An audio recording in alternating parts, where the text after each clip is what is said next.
Thank you, Mr. Chair, and thank you, Congressman Amadei, for bringing this bill. I'm very familiar with this space because I grew up on a ranch that ran back into Nevada out of Oregon, and the nature of the property that's involved is extraordinarily familiar to me.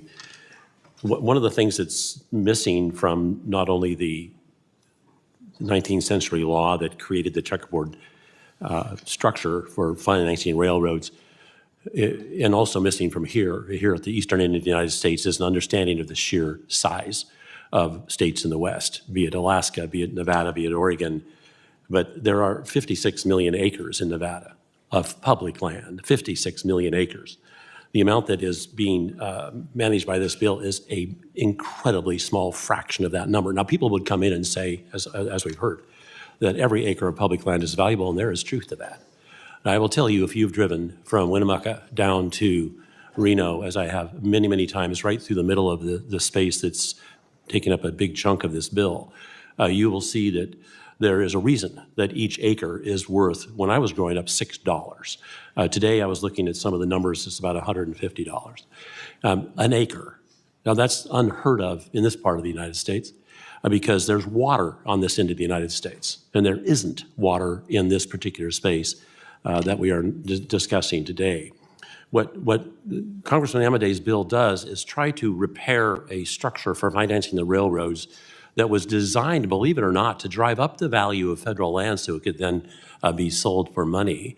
That was the idea. The idea also was to prevent railroads from blocking up federal land. So they cleverly divided the townships into alternating square miles of ownership, 1 square mile to the railroad and another square mile remaining public. The concept being that the railroad was to sell that property to private individuals, and that would drive up the value of the federal land retained, and we would then sell that federal land retained to help get our money back from what we use to finance railroads.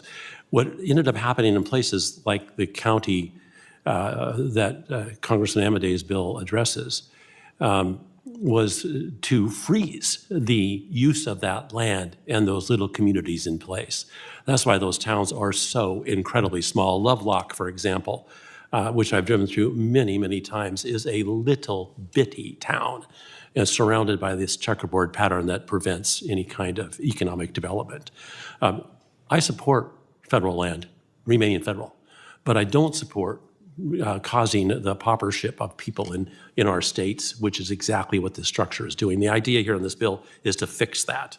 And it has to be viewed in sense of the scale that's involved. 59 million acres of federal land in just Nevada.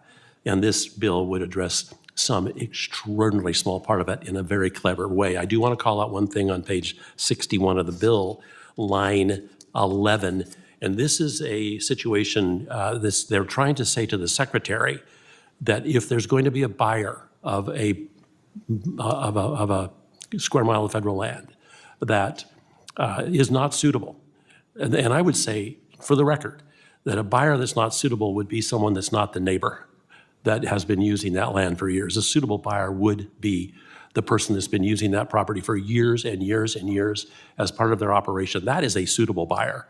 And I want to make the record extraordinarily clear that if there's a cash sale, the folks that have been using that property, lived adjacent to that property, had for years struggled to try to make this combination of federal and private ownership work, get the first choice and be suitable. With that, I yield back. But Mr. Chair, I just want to make it clear. We cannot leave these little communities in these great, big, vast areas subject to this crazy Jabberwocky approach that was designed years ago to finance the railroads in areas where they actually did have water, as we sure don't have it out on the west end of the United States. Yield back.